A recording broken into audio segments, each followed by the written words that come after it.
Good evening. Welcome to our webinar this evening. I'm Dana Coulter. I'm the administrator for Healthcare-for-all Minnesota.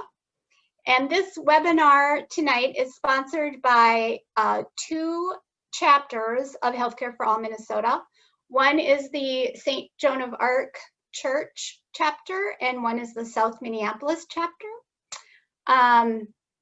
We have a couple different speakers tonight. We have a short introduction by Ann Jones. And can we have the next slide?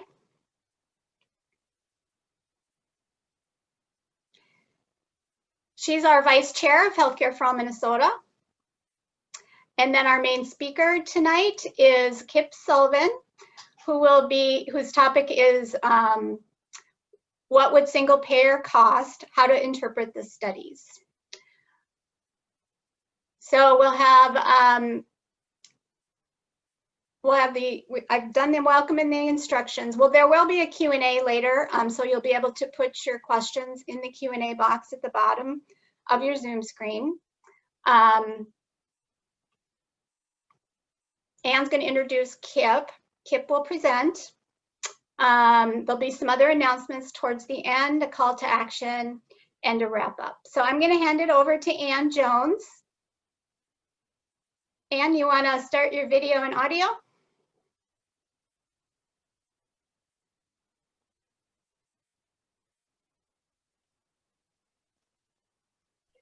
Okay, welcome everybody.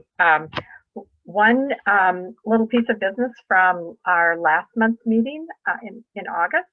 I want to thank everyone who participated in the sign holding direct action on August 22nd in support of Medicare-for-all. This event was organized by National Nurses United, and there were about apparently 100 events around the country. We had 5 locations here in Minnesota, in the metro and greater metropolitan area.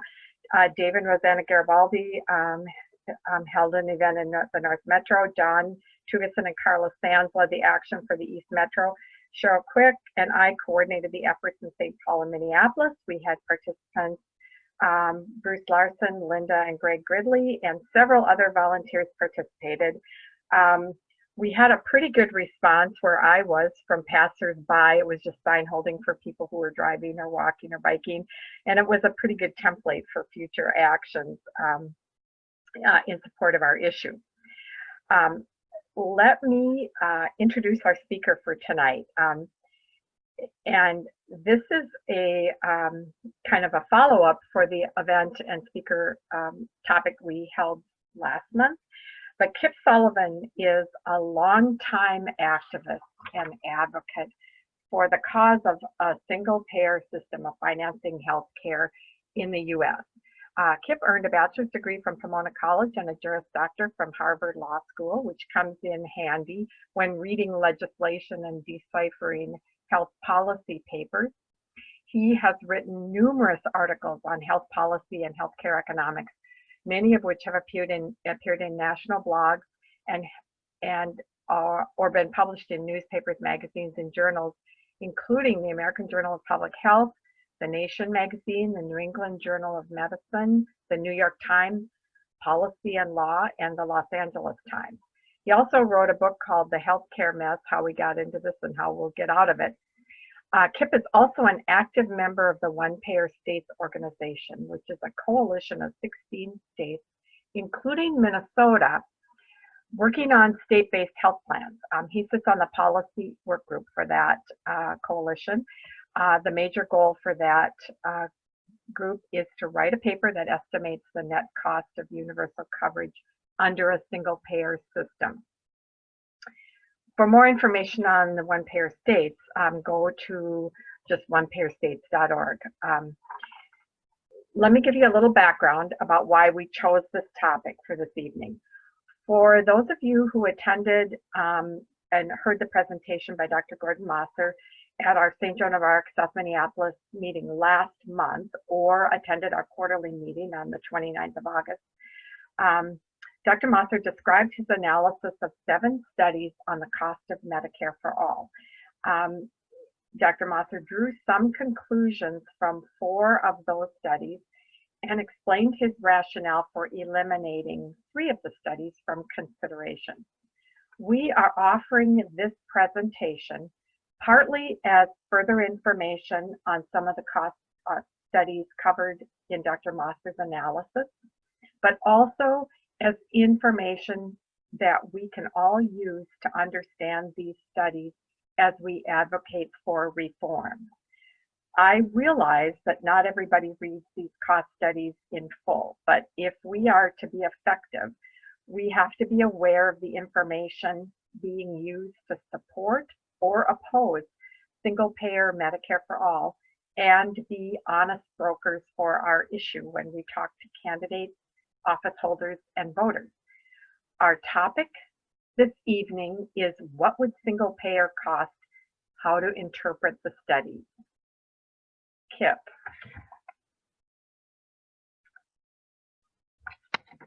Go ahead and get started.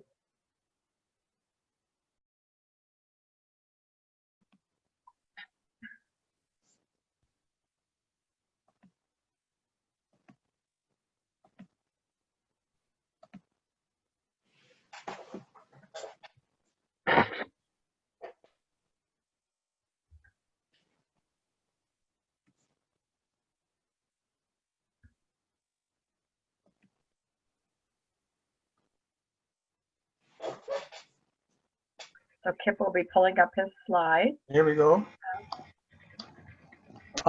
Thank you all for joining us for this topic. I want to begin with a very interesting and enjoyable story that's not yet over.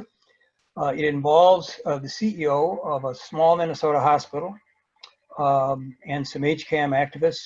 The CEO is Steve Underdahl, and the hospital is the Northfield Hospital owned by the city of Northfield.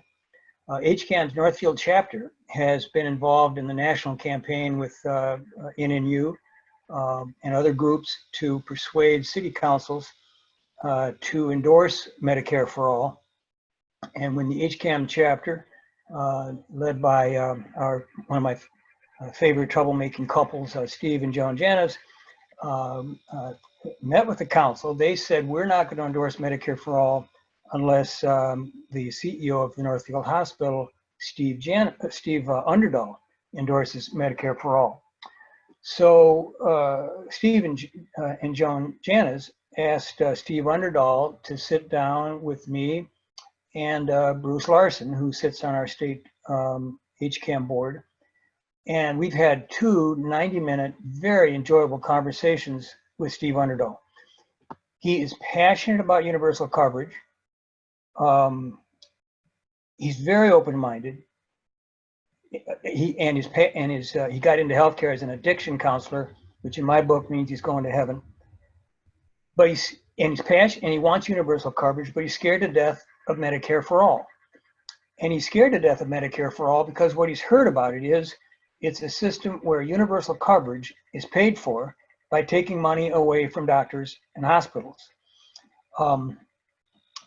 He certainly got that impression from 2 and possibly 3 of some very bad studies that were published since 2016, which is when Bernie Sanders announced his candidacy for presidency, and single payer would be a central plank in his platform. The 3 studies I'm talking about are one by the Mercatus Center, which is partially funded by the Koch brothers. The second study was published by Ken Thorpe, professor at Emory University, and I'm told, I haven't confirmed this, that Thorpe wrote his little 2.5-page, totally evidence-free study at the request of the Hillary Clinton campaign because she wanted to tarnish Bernie's candidacy. And the third bad study, and all of these got oodles of coverage. The good studies don't, but the bad studies do. The third study that has gotten a lot of coverage is by the Urban Institute. I think some of you who have been meeting with Angie Craig have heard that study. She cites it as the reason why she won't support Medicare for all. It's the study Joe Biden cites for why he won't support Medicare for all. The research indicates that those three studies are wrong. The research indicates that a single-payer system will cut costs so substantially that it more than pays for universal coverage. And single-payer does that primarily by cutting administrative costs and secondarily by cutting drug costs. It does not do that primarily by bankrupting doctors and hospitals, which is the message that our good friend Steve Underdahl has heard. If you were part of our meetings with Steve, and you might, as you listen to me tonight, you might just imagine that you're going to be in the next meeting with Steve Underdahl. We're going to have another one with him. I think possibly 2 or 3 more with him. This is an interesting journey we're on. Just think to yourself, if you were in those meetings, how would you explain to him how a single payer cuts costs? And if he gave you one of these studies, say the study by the Mercatus Centers, what would you say about it? I'm going to address both questions tonight, how single payer systems cut costs, and then how to read studies that claim to analyze the cost of a single payer system. I'm going to speak for a few minutes here without slides, and then I'm going to start relying on slides. I'll go back over a little bit of what I say here, so you'll hear it twice, once with some visual aids. My most important message tonight is you have to make sure that the study actually examined a single payer. It may sound ridiculous to say, but we have to say it. The bad studies don't examine a single payer system, even though they will claim they did. So job one tonight is to define a single payer system.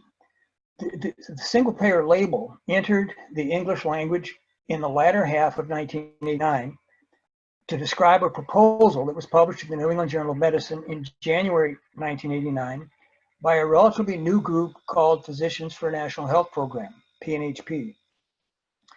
In that article and in subsequent articles and in legislation based on those articles, single payer has come to stand for 4 essential elements. One payer reimburses doctors and hospitals directly. It does not funnel money through insurance companies first so they can scrape 20% off the top and then send the rest to doctors and hospitals with strings attached. One payer replaces 1,000 insurance companies and thousands of self-insured employers. Let me just define self-insured employers quickly. In the 1980s, as healthcare premiums began to skyrocket, many large employers decided they were all done dealing with Blue Cross and Humana and the insurance industry. They said, goodbye, we're going to set aside enough money to meet to pay the claims, the medical claims of our employees as they come due.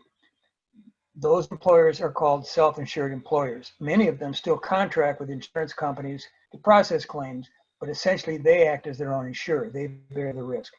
So one payer, feature number 1 of a single payer system, single payer proposal, is one payer replaces 1,000 insurance companies and God knows how many self-insured employers, plus multiple public programs like Medicaid. Feature number 2, the single payer, the one payer, negotiates budgets with hospitals and nursing homes. For brevity, I'm just going to say hospitals from now on, but keep in mind, nursing homes are also going to be given budgets under the single payer system originally proposed by PNHP. Essential feature number 3, the single payer negotiates uniform fee schedules with physicians. And essential element number 4, the single payer negotiates limits on drug prices with the pharmaceutical companies. If any of those 4 features, one payer, hospital budgets, uniform fee schedules for doctors, drug price controls, if any of those 4 elements are missing, then you know something is wrong with the study that claims to be analyzing a single payer system. Either they didn't study a single payer or they did and they're misrepresenting what they looked at. Now notice in this discussion of essential features of a single payer, one payer, hospital budgets, uniform fee schedules, price controls on drugs, I have not said anything about coverage.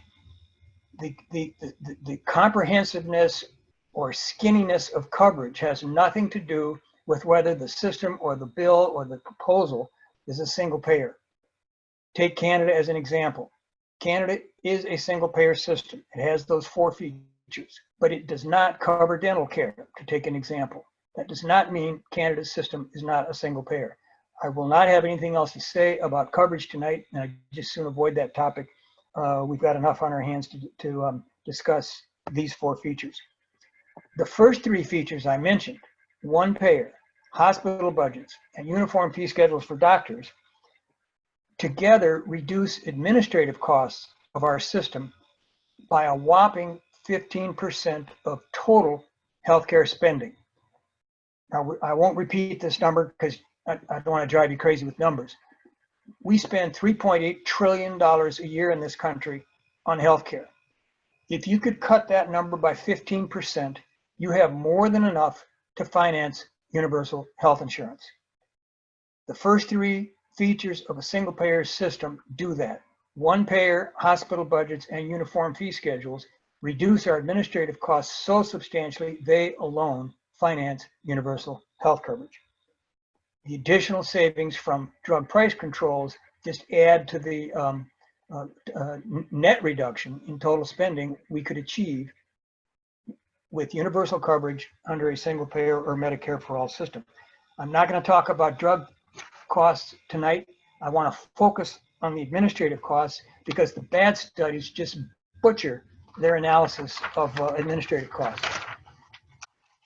PNHP's proposal was modeled on the Canadian system, and therefore most of the research documenting how much the PNHP proposal, how much a single payer bill can cut administrative costs, is based on comparisons of the US and the Canadian systems.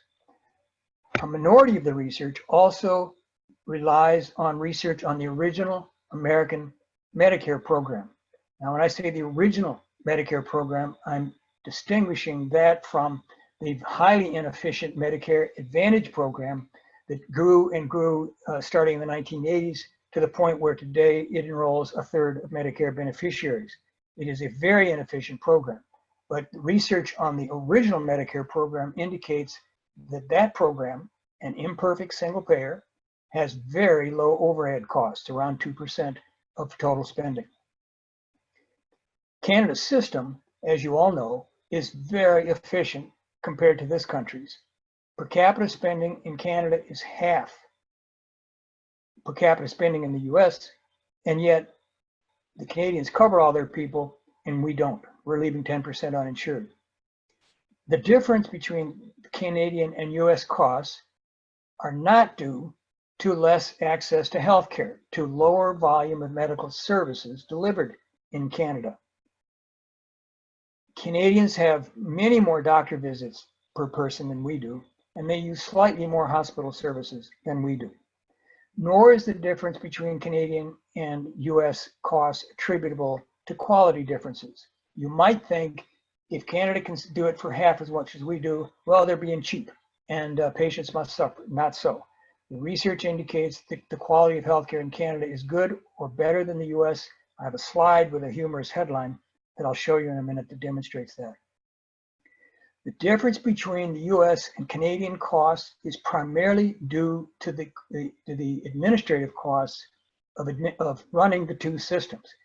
The cost of administering the Canadian system is half the cost of the US system. And to be precise, a study released by scholars associated with PNHP last January updated previous estimates, and now the US is devoting 34% of our net total healthcare bill to administration. The analogous number in Canada is 17%. The Canadians are devoting only 17% of their national healthcare bill to administering their system. You do the math, the difference is 17 percentage points. I'm going to round it off. All this research is slightly imprecise, and we can just say with considerable confidence that if we could get to a single payer system in America tomorrow, we would reduce healthcare costs by 15% solely because of the reduction in the insane complexity of administering our system. Now, what are these administrative costs that eat up 34% of total spending in America. They're generated by 3 different sectors, and I'm going to review each one at a time. The insurance sector, the hospital sector, and the physician sector. The insurance sector generates large overhead because they spend money on things that Canadians don't and Medicare does not, or what is spent by Medicare in the Canadian system is a lot less. So just think of the things that insurance companies spend that our original Medicare program spends nothing on or very little. Revenue collection, creating networks of doctors and hospitals so that patients can be corralled within them, and then if they leave, they get surprise bills. Supervising doctors in the name of teaching them how to practice medicine. Marketing and advertising, lobbying, insane profits, very high, not insane salaries in compensation for executives, and profit. Medicare doesn't have to pay any of that. Canada pays very little for that. That's the insurance sector. Now on to the second sector, the hospital and nursing home sector. They incur high overhead costs, administrative costs, because they're dealing with multiple payers. It's been a while since I researched this, but I believe the Mayo Clinic takes the cake for the most payers it has to deal with. It's over 2,000. Hospitals and nursing homes have to deal with multiple payers, and they have to assign every aspirin and Band-Aid to a particular patient. Under the single payer system proposed by PNHP, the one payer negotiates budgets with individual hospitals, and no longer will hospitals be paid on a per patient basis. When they're paid by budgets, they no longer have to assign every aspirin and Band-Aid to a particular patient. And to illustrate just quickly what savings that might create, imagine if we paid schools the way we pay hospitals. Imagine we insisted that schools bill every parent for every pencil and eraser and crayon and book that students used, and then chased after them if they couldn't pay the bill. No, we don't do that. We give schools budgets. That's what we're going to do under a true single payer. So hospitals and nursing homes, to repeat, their administrative costs plummet for 2 reasons. They're no longer dealing with multiple payers with their own hoops to jump through, and they're being paid by budgets.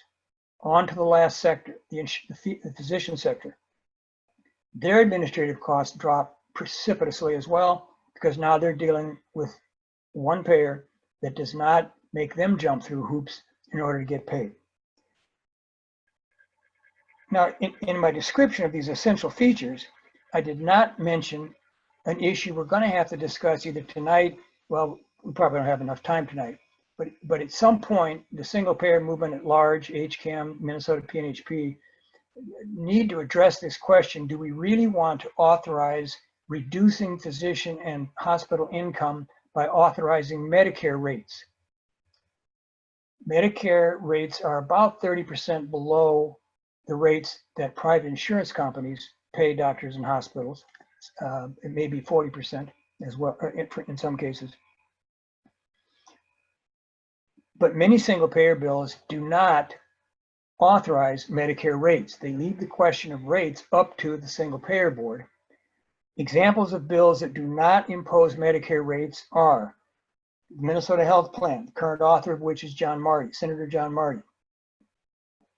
Representative Pramila Jayapal's bill in the House of Representatives, introduced in 2019. And the old Expanded and Improved Medicare-for-all Act, HR 676, that was introduced every year between 2003 and 2017 by Representative John Conyers. But a very visible single payer bill does impose Medicare rates, and that's Bernie Sanders' bill. Because it's the most famous one, the media has leaped on that portion of his bill, and they have communicated widely through some of these bad studies that Medicare rates is the only way single payer systems and single payer bills will save money. I don't mean to suggest that we should never think about imposing Medicare rates at some point down the pike. I do think it's not a good idea to propose it in year 1 of a single payer proposal. Now I'm going to turn to slides if I can see if I can make this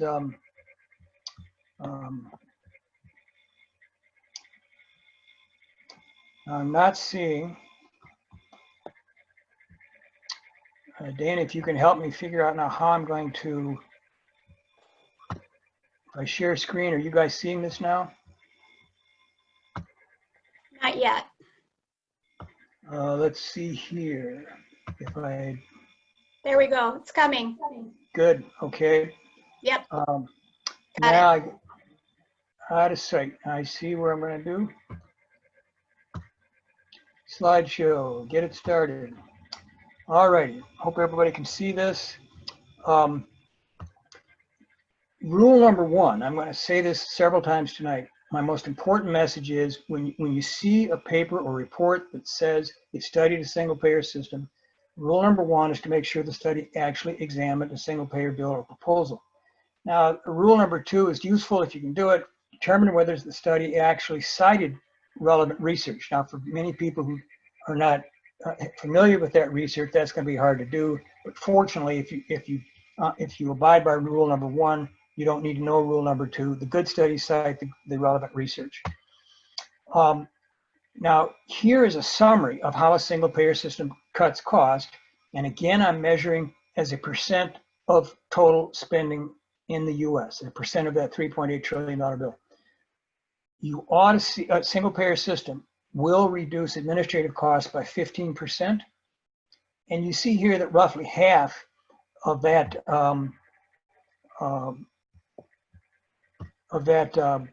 15% is roughly divided between the insurance sector and the provider sector, hospitals and doctors. Again, these are rough numbers, but they're very close to accurate. A single payer system also reduces drug prices. Estimates are somewhere between 3 to 5% savings. And I've included an item here you don't see in every single payer study that a single payer system is likely to reduce fraud. It's a soft number, but a conservative number. Estimates are that fraud eats up 3 to 10% of the American healthcare bill. Just because single payer systems they're better equipped to detect fraud than multiple payer systems, it's reasonable to predict some savings from fraud. But I just want you to let you know it's a soft number. Not every study will attribute that savings to single payer, and the total reduction should be around 20%. Here's the humorous headline I mentioned, indicating that the Canadian system has better healthcare than we do. Just look at the headline. Canada has healthcare that's as good or better than ours. I think we're going to make this slide, this PowerPoint show available to people. You can look at it later to see the text or to see the study. Now, here's the study that came out last January that said U.S. Spends 34% of our entire healthcare bill on administrative costs, and half of that is wasted. You see 34% for the U.S., 17% for Canada. And the difference is 17%. Rounded off, 15% is a good number to say we could save with administrative cost reductions alone with a single payer. Now I'm going to look at each of the three sectors that generate administrative costs that I mentioned: the insurance sector, the hospital nursing home sector, and the physician sector. Here is a slide on the insurer sector. And you see our insurer sector is populated by a variety of different insurers, some public, some private. You see the insurance companies are the worst offenders. You give an insurance company $1 worth of premiums, they keep 20 cents to run their shop, and they pay out only 80 cents to doctors and hospitals, usually with all kinds of strings attached. Self-insured employers do benefit by abandoning their relationship with insurance companies, but you can see their overhead costs are still high compared with the original Medicare program or with single payer systems like Canada and Taiwan. Now, mind you, this is just the overhead costs of the insurer sectors. I'm not telling you that Canada and Taiwan devote only 1 or 2% to overhead costs. We saw just a moment ago, Canada is devoting 17% to overhead costs, but their national insurer is incredibly efficient. It operates at 1 to 2% overhead. The original Medicare program operates at 2%. An unprivatized Medicaid program that is a program that has not yet turned its poor people over to the tender mercies of HMOs, they have overhead of around 4%. And why is that so much higher than original Medicare? Because we require that the people that run our state Medicaid programs ask people about their assets and their incomes. Is the pickup used for pleasure or work? And if you're going to do that, you drive up administrative costs. Nevertheless, even Medicaid is very efficient compared to the insurance industry and self-insured employers. I want to come to this 6% number for original Medicare and Medicare Advantage later, because I wrote a paper about this and it was distorted by several of the bad studies. It's a good example of, it's helpful to know the research. In this case, I knew it because I wrote the paper.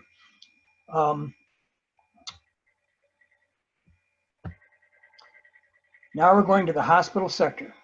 Here's a study based on examinations in 8 nations, and the authors determined, and I think the authors were from 5 different countries, the authors determined that overhead administrative costs in the US eat up 25% of expenditures versus 12 to 13% in countries with single payer systems that pay hospital budgets. Now, interestingly, this study also showed that for single payer systems that still pay hospitals on a per patient basis, they want to incur the extra cost of making hospitals keep track of every expenditure and attach it to every patient. Their hospital overhead is more like 15 to 16%. So still very low. Getting down to one payer really matters for hospitals. But if you add budgets to the recipe, their administrative costs are really half of American costs. And now we're going to look at the last sector, the physician sector. There are numerous studies on this. Here's just one that says the annual cost of interacting with payers is 4 times as much in the US per physician as it is in Canada. This slide, I think many of you have seen. It's prepared by PNHP and updated every couple of years. It shows you in the yellow line the growth in doctors between 1970 and 2016. The great blue mountain is growth in clerks and paper shufflers and doctor supervisors and people who have to deal with the insurance industry. And you can see that the slope began to rise quickly in the early 1990s as the something called managed care spread. That is the tendency of insurance companies to try to micromanage physicians. I wish we had a chart like this for Canada. I bet it's very different. Now I want to go to part 2 of this presentation. I want to apply the teaching so far to 3 studies. And again, remember the fundamental rule. Did the studies examine a single payer? We're going to look at a study by Gerald Friedman, published in 2013, that we know is a study of a single payer because he was analyzing the old HR 676, the bill that was introduced in the US House of Representatives between 2003 and 2017 and was based on the PNHP proposal. We're going to look also at a study by Charles Blehus. He was the author of the Mercatus Center paper that got so much news coverage. Here, and the last study we're going to look at is the Urban Institute study, which is the one that some politicians, Joe Biden being among them, like to cite as evidence, that, as the reason why they just can't support Medicare for all. Their typical characterization is, we can't afford it. Now, to sum up what I've said so far, here are the essential elements that you ought to see in a real single-payer analysis. You should see a line item for new costs. Obviously, if we're going to insure all of the uninsured in America, and we're going to reduce their out-of-pocket costs for them and the currently insured, costs are going to go up. A good safe number is about 10%. In other words, if we did nothing other than insure the uninsured and reduce out-of-pocket costs, we would add 10% to America's $3.8 trillion annual healthcare bill. The reason I suspect every single one of us on this list is a single payer advocate is that we know as sure as the sun rises in the east that we'll never get to universal coverage if all we have to say to legislators is, we'd like you to raise the total cost of healthcare in Minnesota or the country by 10%. Thank you very much. The political reality is we have to come in with a realistic proposal to cut costs at the same time. Here you see a summary of what I told you before we got to the slides. Reduced administrative costs are achieved by one payer. Hospital administrative costs are reduced by a combination of one payer and hospital budgets. And physician overhead costs are reduced by one payer and uniform fee schedules. And of course, we've got the additional savings associated with drug price controls. Now, here's an example of a good study. I'm going to get myself out of the way here so I can read this. Here's an example of a good study by Gerald Friedman at UMass in Massachusetts. You see here the elements I'm talking about. You see here he's estimated first new costs due to expanding coverage.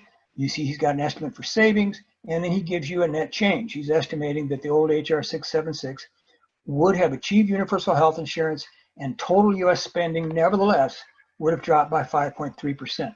And look at the first thing he says. He says that expanding coverage would have added 8.1% to the total U.S. healthcare bill. The old HR 676 and both of the current Medicare-for-all bills in Congress authorize training for workers, particularly those in the insurance industry who are displaced by single-payer legislation. I forget now how long they can take advantage of this. I think it's for 4 years. If workers want to be have their training paid for, they have to apply within 3 or 4 years. You see here, Friedman estimated that for the first 3 or 4 years that the single payer would be in place, this would cost an additional 1% of total spending. The old HR 676 called for buying out for-profit hospitals and nursing homes. I personally don't think that's a good idea. We really should talk about it at some point because some people strongly disagree with me. Excuse me. You can see that Friedman estimated the savings at the cost of being at 0.6%. Excuse me. And you see that he's adding another 2.8% to get rid of the low reimbursement rates that Medicaid pays. Now, when I show you this slide again, we're going to revisit this study several times. I'm going to collapse these 3 numbers just to clean up the clutter. And so you're going to see other in here. All right, so Friedman says total cost increase will be 12.6. And if we did nothing else, then we're asking Congress to add 12.6% to the enormous American healthcare bill. Not going to happen. But we've got savings. You see that he estimates total administrative savings of 14.2%, right in the ballpark with the research comparing America to Canada. And you see he's roughly divided between the insurer sector and the provider sector. That's also corresponds with the research we've got. And you see that he's predicting the drug price controls will further reduce U.S. costs by 3.7%. Total savings is 17.9, and you do the math and you get a net change of 5.3%.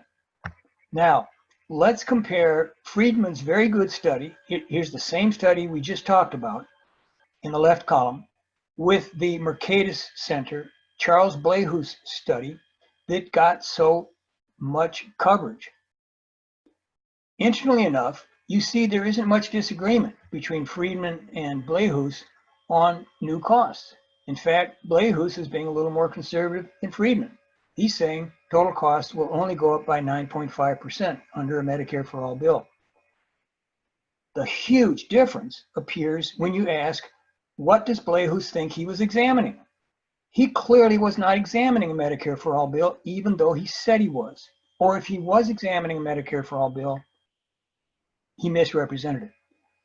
You see that he only attributes some savings in the insurer sector under administrative costs, but way below the 7.1% the research says he should have offered. And in a minute, I'm going to show you how he misrepresented my paper. I published a paper in 2013 designed to help people understand how to estimate this part, how to do this part of a single payer analysis. And Blahus, I don't know if he's, I won't guess what's wrong with him. He just misrepresented my paper. And of course, he said he assumed no savings in the provider sector. And so he predicts a miserable 1.8% cut in total spending due to administrative cost reduction. And he also decides that drug costs or savings will be 1/3 what Gerald Friedman said they'd be.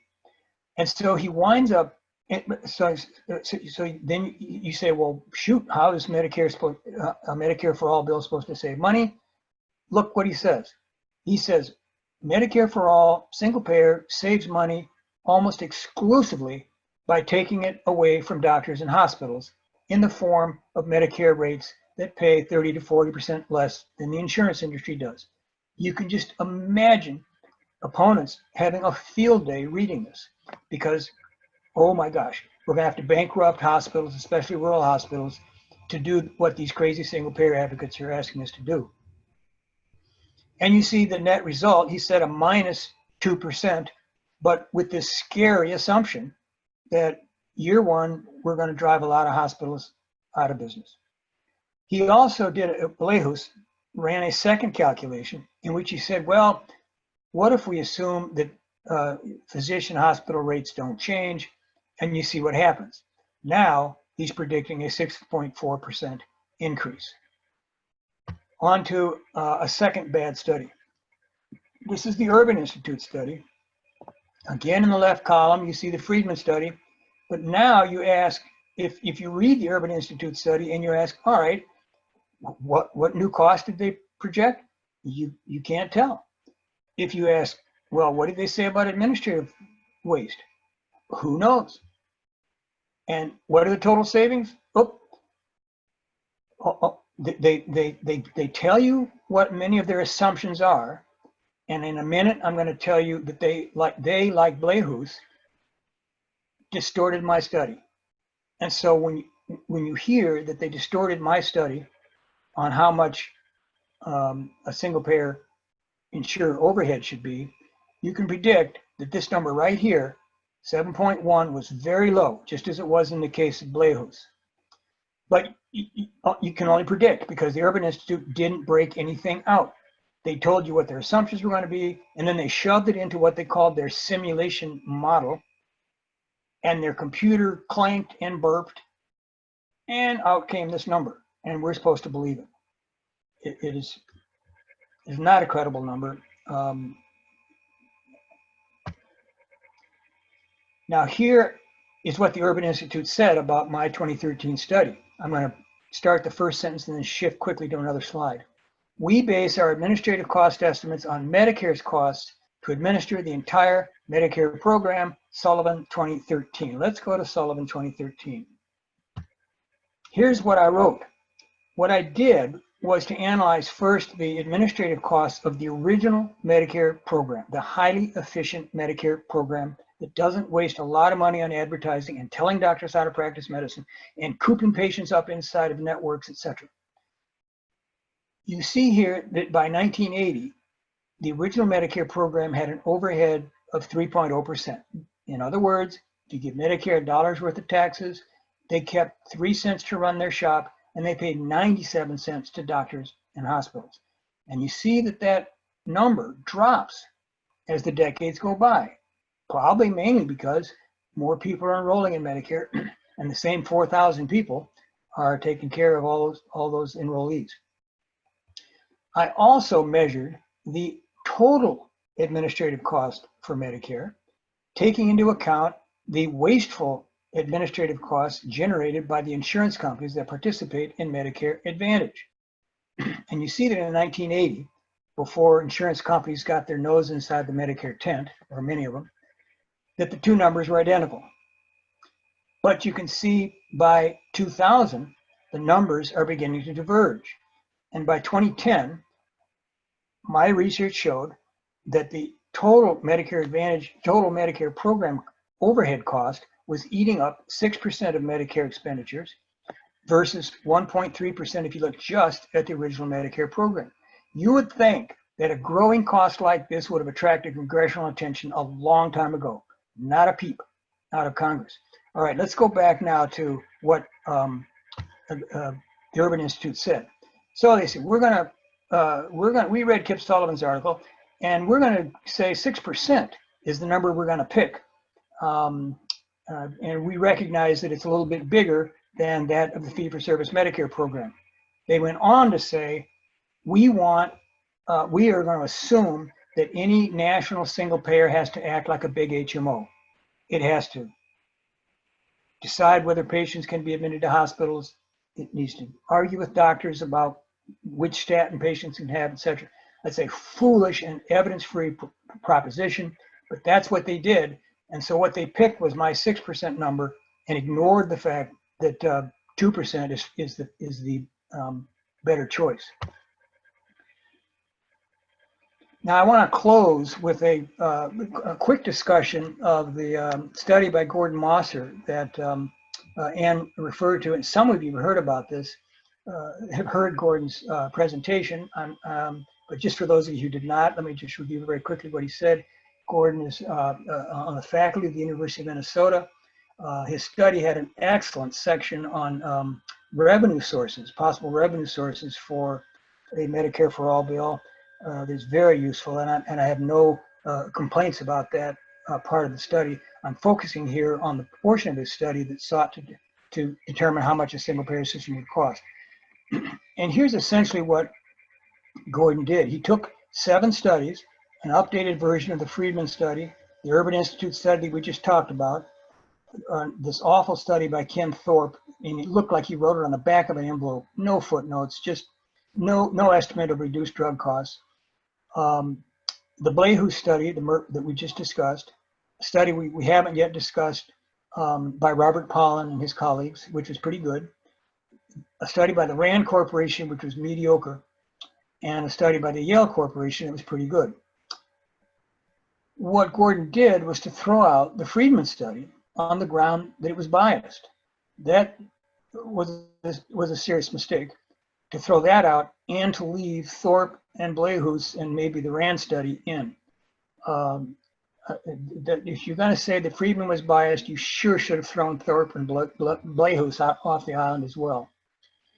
Gordon threw the Urban Institute off the island for very good reasons. It just they didn't want to show you how their computer worked, and their result was outlandishly out of line with all research.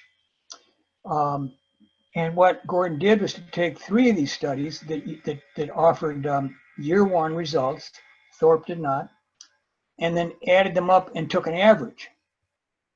And he said the average of these last 4 are 5.7%. Now, my criticism of this study is twofold. One, I've already mentioned, he excluded one of the good studies, Friedman, on the grounds of bias, but he included 2 clearly biased studies. And his rationale for excluding Friedman was based on 2 other errors. He said Friedman stated he was biased, and he didn't do that. And he misrepresented Friedman's estimate of the cost of universal coverage. You've already seen an earlier study in which he said the cost of universal coverage is going to be around 9%. Due to a mistake he made in calculating, Gordon assumed that Friedman only estimated 2.9%. Well, that's a pretty serious mistake if Friedman made it, but he didn't. He estimated 10.5%. The policy work group with one-payer states that I'm working with contacted Friedman. He agreed with us. 10.5% was the number he used. The other problem with Gordon's study, and he put a ton of research into it, and I'm hoping he'll rewrite it, and I don't think you need to do a lot of work to make it a very useful study. The other problem with it is he averaged bias studies with good studies. So even if he were to correct this problem up here and bring Friedman back onto the island, the basic problem is his methodology. He is taking an average of good studies that actually studied a single payer, and then bad studies that did not. And to illustrate just how complicated, I don't even know what word to describe how difficult it is to use a study with that methodology. I'll come back to this in a minute. I've already covered it. Look at this same slide we've already looked at. You've already seen this. This is the Friedman study where he estimated universal coverage would have to go at 8% to US costs. And you remember, Friedman said single payer mainly saves money by reducing administrative costs, but Blehu said single payer saves money mainly by reducing income to doctors and hospitals. Now, if you average the 2.0%, if we just take the number that Blehu's calculated, assuming a steep cut in physician hospital income, if you average that with the 5.3% that Friedman estimated, you get an average of 3.7%. Now imagine if Steve and Joan Janis and Bruce and I, in our next meeting with Steve Underdahl, go to him and we say, we've averaged the results of 2 studies, and it looks to us like a single payer system will cut costs by 3.7%. What's the first question Steve Underdahl is going to ask us? The first question is going to be, well, I heard the way that is done is by imposing Medicare rates on doctors and hospitals and bankrupting small hospitals. What's your answer? And we will have to say, what do we say? We don't have one. All we can say is, well, shoot, one of the studies that didn't study a single payer says that's what's going to happen. But we have another good study over here that says it's not going to happen. Do you want to be in a position to have to explain something so difficult? There's no point in doing that. I think what we need to do in our next meeting with Steve Underdahl is to explain to him, this is what a good study looks like. And this you can believe because it relies on budgets for hospitals, not rates.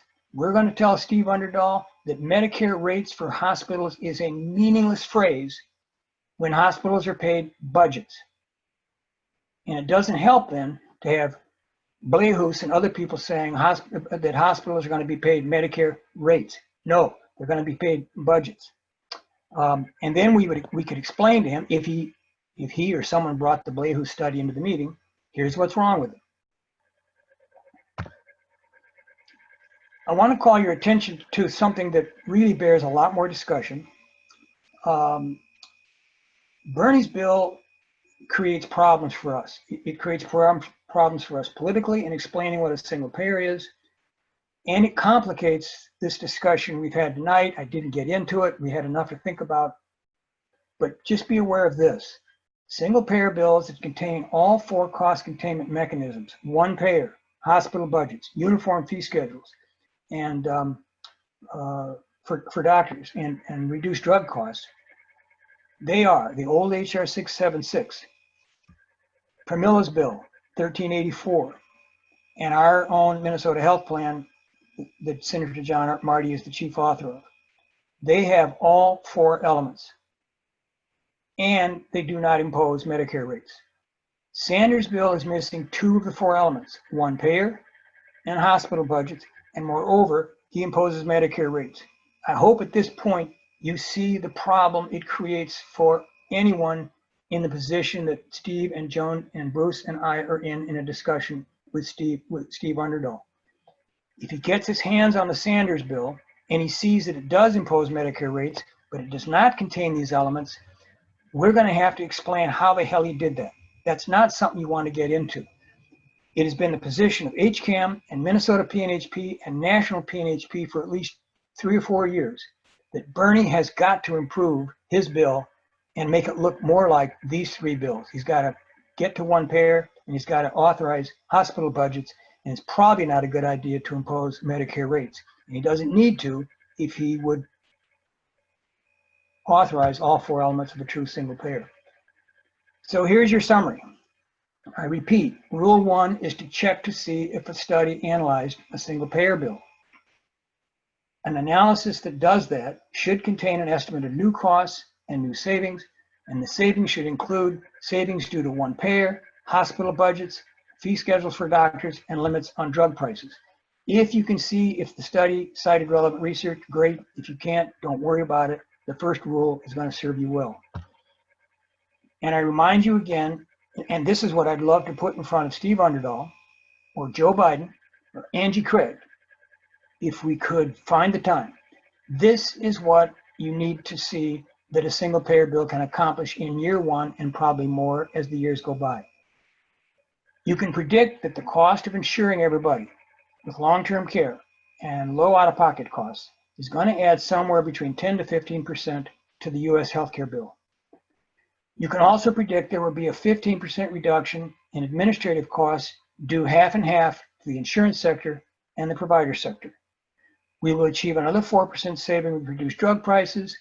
It's a reasonable bet we will reduce total spending by about 1% due to reduced fraud. The total savings is going to be 20%, and the net change is going to be 5 to 10%, and that is going to grow as the years go by.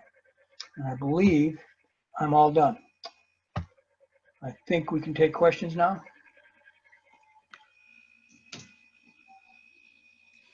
Thank you, Kip. I do see a few questions coming through. I believe you said you didn't want to discuss coverage. Is that correct? Well, I don't want to dictate to everybody. I would rather just make sure people understand what I've said here about the difference between good and bad studies, and coverage has nothing to do with it. But I don't want to turn people away if they've got a question about coverage. Okay. Let's see. One question we had, if you could clarify, is privatized Medicaid that is not run by an HMO? What do you mean by privatized Medicaid? In the mid-90s, in the early 90s, well, Minnesota had a Medicaid program for many decades. In the early 90s, as this new fad called managed care swept across the country, Minnesota's Republican governor and DFL legislature decided that the Medicaid program would be more efficiently run if we turned it over to Blue Cross and Health Partners and Medica and 6 or 7 other insurance companies, most of them qualifying as HMOs. At that time, in the early 1990s, then before Medicaid turned the program over to the HMOs, you would say that Medicaid bore the insurance risk. In other words, the government bore the insurance risk, but once you turn the insurance risk over to insurance companies, you've now privatized the insurance function. And it's up to the HMOs. They make money if they can keep costs below premium intake, and they lose money vice versa. Once the legislature did that, and they did it in a series, they started to privatize Medicaid in the metro area, and I think Itasca County first. And when they thought that was a success, and it was not, they then gradually expanded to all other counties. The research suggests, we don't have a lot of good research on this, but the research suggests that any state that does that raises the administrative costs of just the government agency. In this case, it's our Department of Human Services, DHS.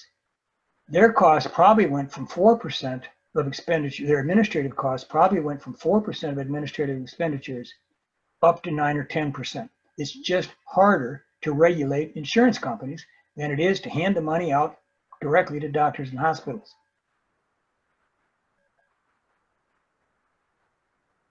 Okay, thank you. We have another question. It says, what is meant by paying hospitals in budgets? Could you go into that in more detail? Yes, in the provisions in the bills I talked about, the Minnesota Health Plan, that John Marty is their chief author of, the old HR 676, and the current bill in the U.S. House of Representatives, authored by Pramila Jayapal, they all have, I think, maybe a paragraph-long descriptions of how the budgets are supposed to be determined for hospitals. Now, in the Minnesota bill, it doesn't say the budgets are going to be reviewed quarterly. We could add that if we wanted to. Pramila Jayapal's bill says they will be reviewed quarterly, just to make sure that the hospitals have not been given too much or too little to handle their needs. There are really two important things to say about hospital budgets. They are to be determined by need. And the 3 bills I mentioned, John Marty's bill, Pramila's bill, the old HR 676, they list 7 or 8 factors that the single payer board has to take into account in setting budgets for hospitals. Minnesota, let's take Minnesota for example. We have 142 hospitals now. They may be dropping like flies thanks to the pandemic, but prior to the pandemic, we had 142. Under the Minnesota Health Plan, the name of our Minnesota Single Payer Bill, the Single Payer Board will negotiate budgets on an annual basis with each hospital, and it will take into account the hospital's need. And it could be anything from a pandemic to less population, more population, need for a new MRI, etc. And it will be based upon testimony from the hospital representatives and citizens in that area. It's important to stress that hospital budgets will be based on need. That doesn't mean the Single Payer Board is going to be a fool for the hospitals and hand money hand over fist for no good reason. Hospital budgets will be divided into capital budgets and operating budgets. And the capital budgets will basically be used to make sure that hospitals aren't stinting on their operating costs in order to save up money to buy a nice marble-laden entryway to their hospital. They're going to have to get permission from the Single Payer Board for all big capital expenses. So that's important point number one. Hospital budgets will be based on need. And again, to repeat, once you're budgeting a hospital, rates make no sense at all.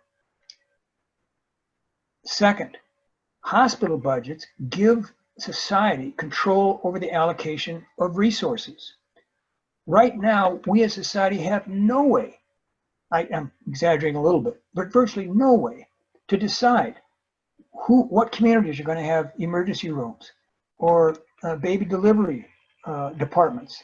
I think you've all heard the news that a couple of years after the Mayo Clinic system bought the hospital in Albert Lea, they up and decided we can't afford an OBGYN delivery department in Albert Lea or an intensive care unit, and they shipped them both south to Austin. Now, maybe in a rational society, that was the right decision. I don't want to argue that. I do know this. That was made by a few overpaid guys sitting in Rochester. It was not made democratically. Now, if the Albert Lea Hospital had been given a budget 2 years ago when this happened, we would have anticipated whatever their needs were. And if it did seem efficient to move deliveries somewhere, that would have been made democratically.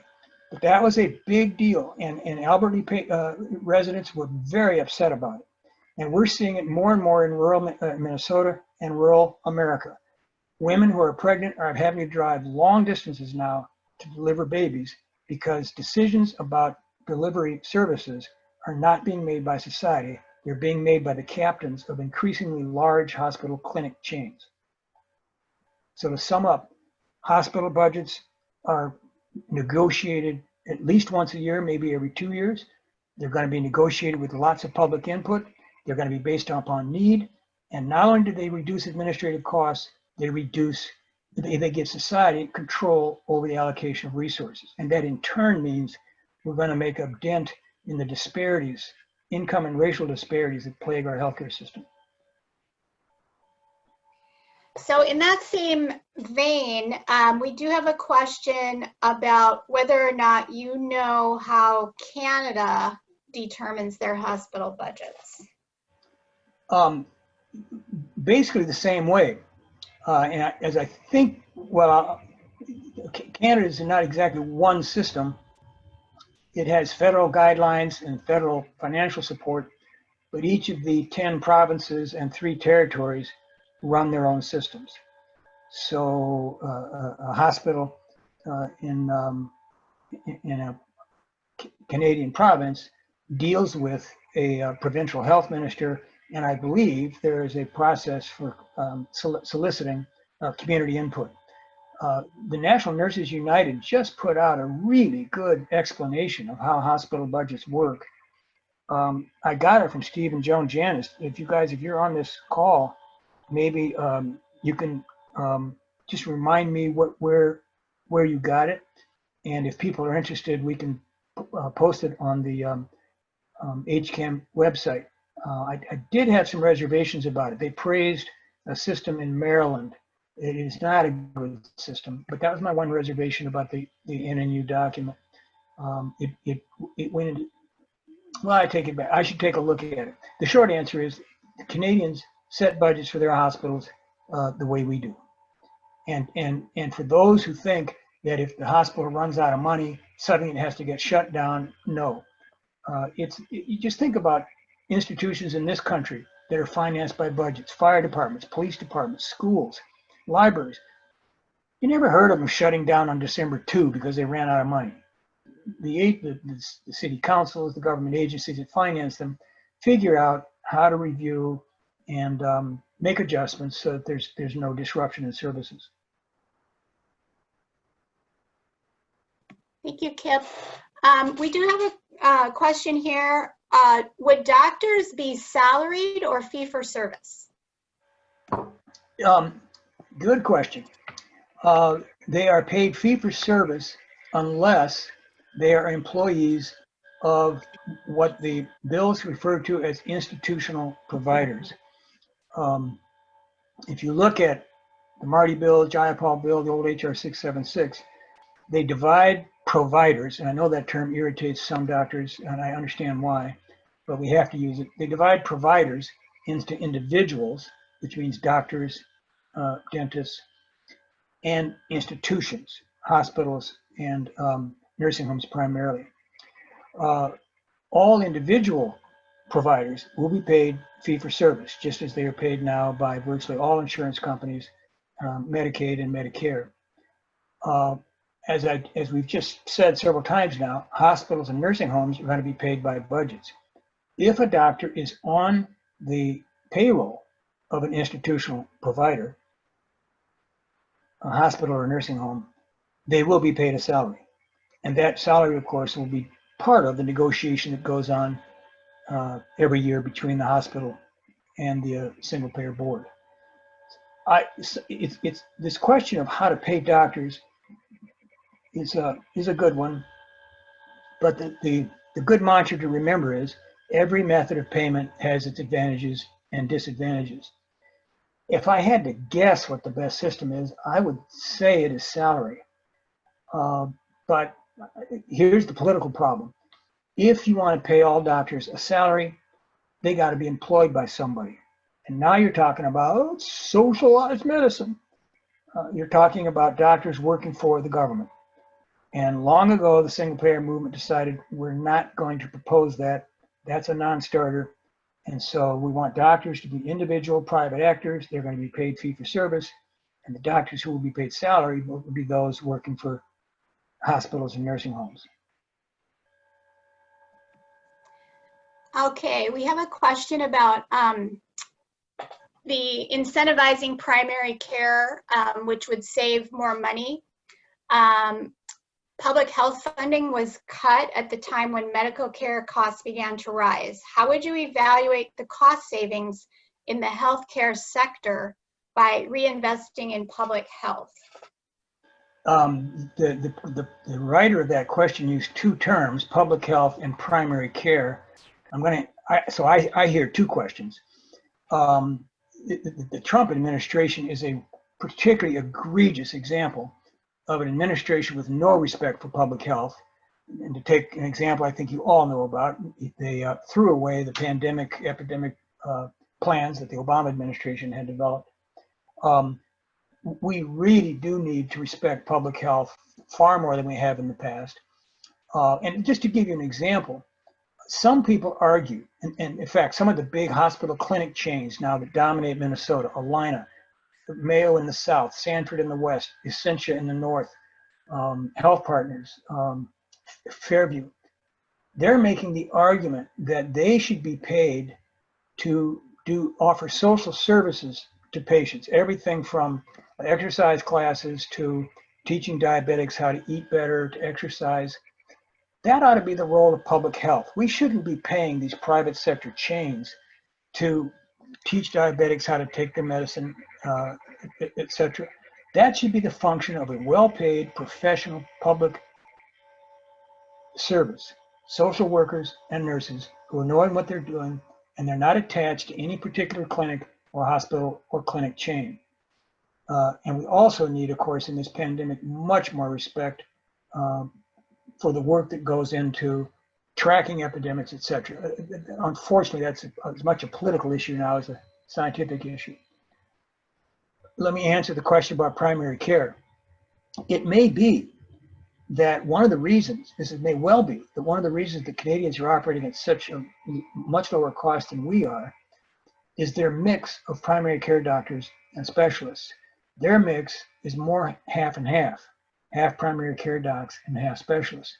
We are more like 1/3 primary care docs and 2/3 specialists. And how that came to be is a long, interesting story. The one payer states is working on that right now. I think the fastest way to fix that is to begin to raise the pay of primary care doctors and gradually reduce the pay of specialists. And I don't mean to do it with a machete. It needs to be done thoughtfully and gradually. If we don't do it, we really are guaranteeing a primary care doc crisis. We're probably in one now. And as the nation gets sicker and older, it will get a lot worse.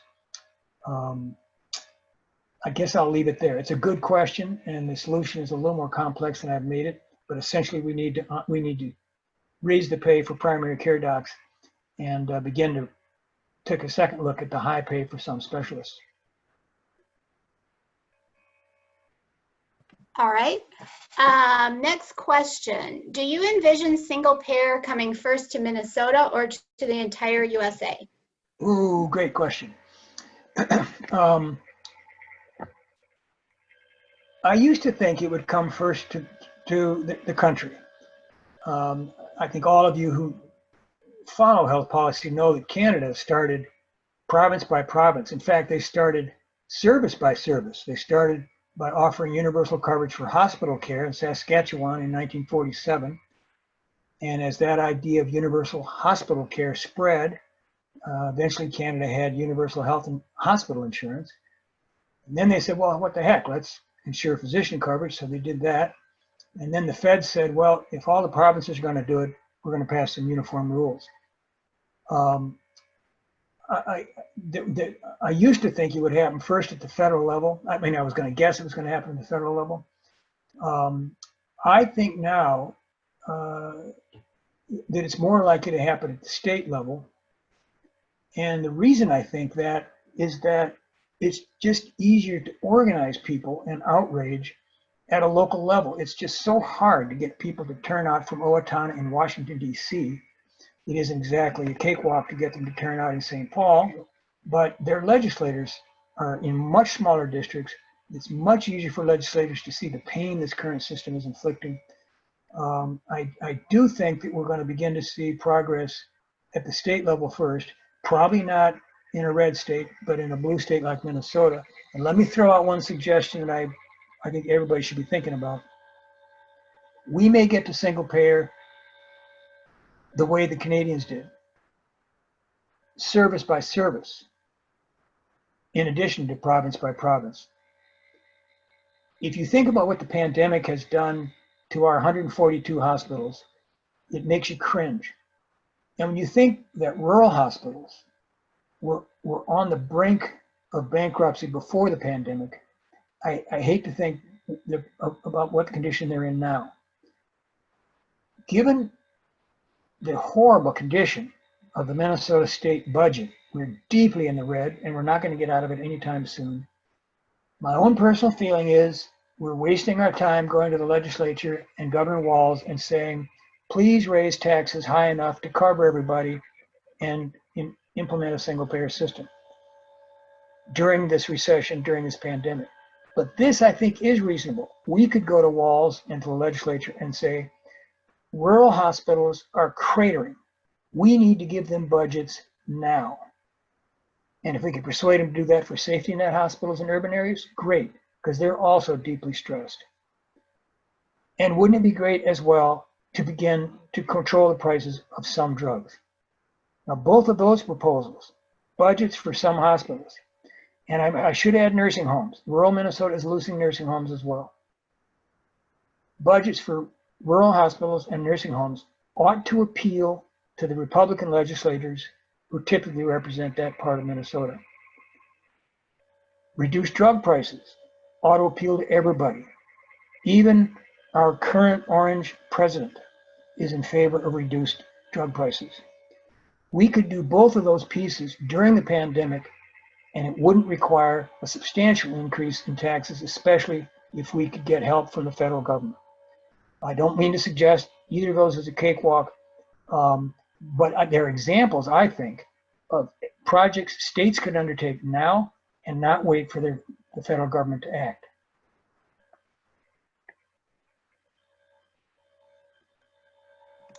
All right, thank you, Kip. There are a few more questions here that we're going to try to get to. We are running out of time, so we won't be able to get to them all. Do you know what % of people nationally support a single-payer system? Yes, if you use the phrase a system like Medicare, the number is between 65 and 70% in a poll. If you say to people, are you a single payer supporter, the number drops by about 10%. So instead of 65 to 70% saying, therefore, a Medicare-for-all system, the percent who are for single payer is around 55%. If, however, people are given a long time to understand their choices in healthcare reform, single payer versus managed care versus high deductibles, the numbers rise to 80%. I was part of a citizens jury sponsored by Minneapolis Star Tribune and KTCA TV in 1997, as I recall. And I debated Michael Scandrett, who at that time was the executive for the Minnesota HMO Council, and a woman representing largely conservative groups, arguing that we should force people to put a lot of skin in the game, and that's how we'll get costs down. And I was the sole advocate for single payer. And I spoke to 14 randomly selected Minnesotans. They represented both genders, all regions, both parties, and independents. And a League of Women Voters officer presided. And after 2.5 hours of debate, they took a vote. It was 8.5 for single payer. I'm forgetting about 2 for managed care and 3 abstentions. It may not add up to 14 people. A landslide for single payer. When the fight is fair and people have enough time, even just 2.5 hours over pizza and Coke on the second floor of the Minneapolis Star Tribune building, they are massively for single payer. The problem, of course, is our little bullhorn is not quite as big as the bullhorns of the people that oppose us. All right, next question. Michael Leidy said that the reason Bernie did not change his bill to match the House bill is because he didn't want to start over getting senators to co-sponsor the new bill. If Biden wins, wouldn't it make sense for PNHP to meet with Bernie and urge him to change his bill to match the Jayapal bill so it will be less complicated to pressure Biden and members of Congress to support Medicare for all? Could you just repeat the first sentence? Michael Leidy said that the reason Bernie did not change his bill to match the House bill is because he didn't want to start over getting senators to co-sponsor the new bill. Okay, yeah, that begs the question. Why did Bernie introduce a bill in 2017 with those defects? Missing one payer and missing hospital budgets. The standard answer I heard from Michael Leidy when I met him at the conference that was held here in Minneapolis in the summer of 2018 was that Bernie had to insert those defects into his bill in order to get co-sponsors. I don't believe that. And the reason I don't believe it is that in the House, they have never done that, and they've had oodles of sponsors. And so the mind wonders, why is the Senate so different? The other reason I doubt that was the reason is that Bernie introduced a bill in 2013 with almost the same defects, all by himself with no co-sponsors. He somehow has been told or persuaded that he needs to keep these defects in his bill. I think the problem is, and I think HCAM needs to participate in this, PNHP nationally in Minnesota needs to participate in this. I think the problem is Bernie just doesn't quite get what a single payer is. I don't know why. I have a pretty good idea. Vermont is swarming with people who promote HMO-like entities called accountable care organizations. And it's been swarming with those folks since around 2006, 2007. That's where Bernie's from. I think he has been deeply influenced by those people, and the single payer forces, Vermont PNHP, for example, just haven't been able to match the onslaught of accountable care organization, managed care advocates in Vermont. So my short answer is somehow we've got to persuade Bernie that his bill is defective. I hope I'm not preaching out of school, but somebody with one-payer states contacted the National PNHP office and asked them what they thought about the chances of getting Bernie to change his bill. And their answer was he's in stone. It's going to take public pressure. Right now, one-payer states is drafting a letter to Bernie, copied to two of his staff. We're getting advised by the Vermont PNHP people. We're not going to unleash public pressure on them until we know for sure that private communication doesn't work. All right, I'm going to do two more questions and then we'll be done. The next question is, why is the savings of reduced insurance overhead only 7.1%? Their overhead is 20% compared to the much lower Medicare overhead. By my calculations, we should save at least 17% in insurance company overhead. Yeah, I think what's happening here is the questioner is mixing up these overhead percentages because they vary depending on which sector we're talking about. And I don't want to make eyes glaze over, but let me summarize very quickly. If you're asking what are the administrative costs at the system level, the national level, it's 34%. If you're asking what is it at the level of Blue Cross or health partners, it's 20% of their premiums or expenditures. If you ask what is it at the level of a hospital in America, it's 25%. So now you see we've already discussed three different numbers: 34% at the system level, 25% at the hospital level, 20% at the insurance level. I couldn't quite follow the question to figure out where the confusion is, but I believe what's happening is the questioner may be confusing these numbers by sector. Here's another possibility. Early in my presentation, I said, I'm going to present these numbers on how a single payer saves money as a percent of total spending. Let's take the hospital number. They spend 25% of their expenditures on overhead, but hospitals only account for 35% of total spending.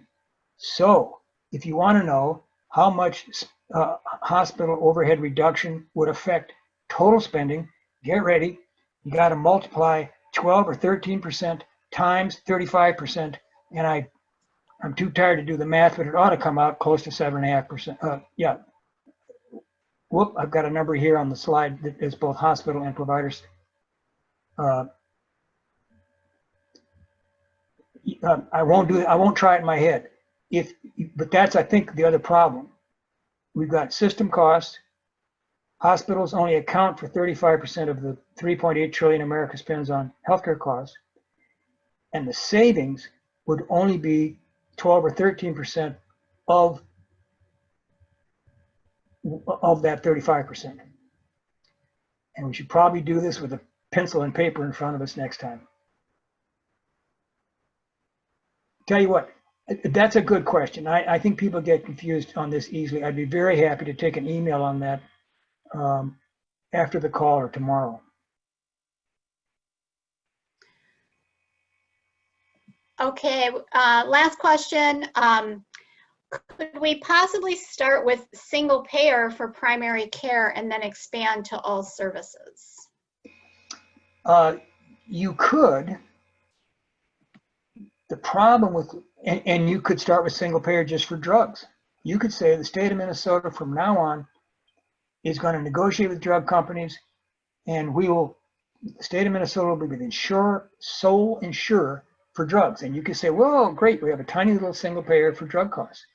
You could do the same you could divide it up by children. Let's insure just Let's add just kids under 25, children and adults under age 25 to Medicare. That's another way to do it.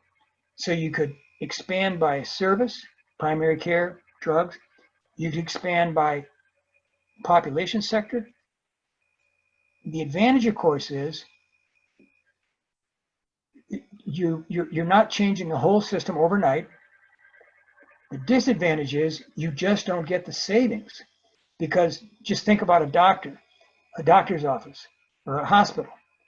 They are now dealing, let's just say, with the state of Minnesota for all primary care services, but they still have to bill 300 other insurance companies in Minnesota, and God knows how many self-insured employers for all the other uncovered services. Now, maybe that's something we should do. I would consider it a major victory if we could get there. The only problem is you just can't claim the big administrative savings when you go incrementally like that. All right, thank you so much, Kip. If any of the attendees feel they would like their question answered and it wasn't answered live, please feel free to email your question to info@hca-mn.org or healthcareforallmn.org, and we will do our best to try to answer your question. All right, I think we're going to go back to Anne on our agenda.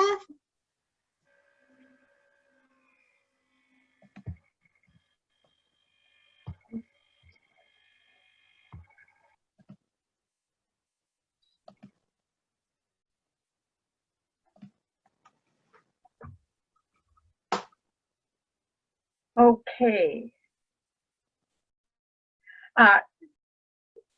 Thank you for hanging in there with us. That is some complicated stuff.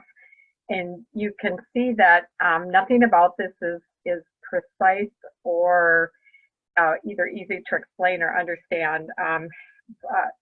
Keep in mind that there are a lot of policy decisions between here and there. I would encourage some study of this topic if you want to continue your research by reading Senator Marty's book called Healing Healthcare, in which he describes the Minnesota Health Plan, the principles, the specific, more specifics, for example, about coverage, and a transition plan.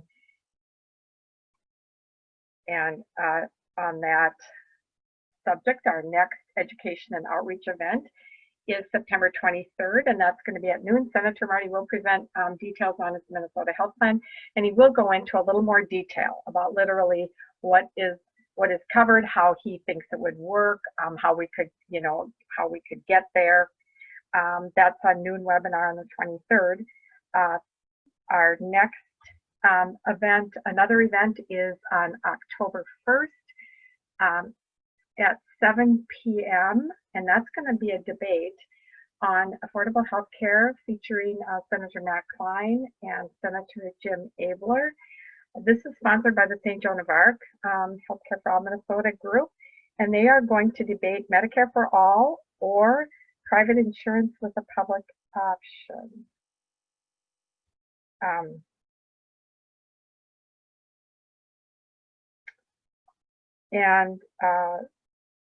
Look for an invitation for that event. Then Monday, October 5th, is a panel discussion sponsored by PNHP of Minnesota, kind of based in the Rochester area. And that is going to be, they're going to talk about rising costs for vanishing care, about the issue of losing health care facilities in rural Minnesota. Then our Education and Outreach Committee is also talking about doing a presentation, maybe just look for this either at noon or in the evening, on voting, some of the mechanics of voting in this current era, and encouraging being a healthcare voter and advocacy. Also, of course, continue to write, call, and respond to action alerts as you get them from Healthcare for All Minnesota and PNHP. See the calendar on our website for other meetings and events. And then please send in any events scheduled by your local groups or anything you know about that you think would be of interest to activists and advocates for healthcare payment reform that you think we should publicize. Our next meeting, which would normally be the second Thursday of the month, we might reschedule, so just look for an invitation for that, and it's going to be the information about voting. And then this is an action that you can take. We will send this out in our post event email as well, but we're asking people to help support the emergency expansion of Medicare for people who have become unemployed because of this high unemployment due to the pandemic, or also people who are already uninsured or are experiencing high out-of-pocket costs for healthcare needs. If you want, it'll be coming out in the email that you'll get after this event, but also you can just take a picture of this, of your screen and do it right away. We're just asking for calls for your senators and representatives. And I will comment that I hope you learned something this evening. I know it's a complicated subject. We wanted to make sure that people have a little bit of information when they read or hear numbers thrown out. And I'll take the one that stuck with me during the presidential debates between the Democratic candidates. Our current nominee for president on the Democratic side says that he opposes Medicare for all because we can't afford it. He said that thing will cost $60 trillion. And I went, what? Where is he coming up with that number? Well, clearly it's based on the number. The bottom line is from the Urban Institute, which, as you heard this evening, is not a credible study. So these are the things that it's helpful for us to know when we hear something that doesn't sound quite right. How do we start understanding it and explaining it, and do we know where to look it up and have the tools that we need to challenge that kind of information.